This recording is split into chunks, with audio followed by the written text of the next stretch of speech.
Local media like Jin News were at the forefront of reporting on February's deadly earthquakes, highlighting what critics claim was a slow response of the government and emergency services.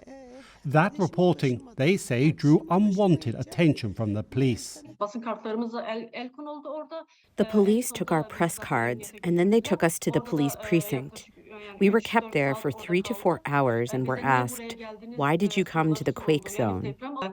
According to rights groups, several journalists were detained and equipment was confiscated or even destroyed. The government insists there is no systematic policy against the media, claiming any abuses resulted from individual officers working in a difficult situation.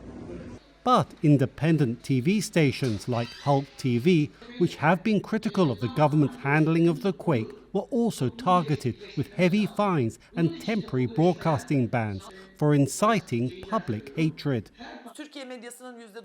In Turkey, more than 90% of the media is under government control. So we knew that the fines would come because we were giving the voice of the people and the voice of the earthquake survivors. International rights groups have condemned the fines, saying the TV stations are engaged in critical reporting and that the penalties are all about upcoming elections. We should underline that these fines are targeting this main critical TV station before the elections, before the upcoming elections, which are supposed to take place on 14th of May.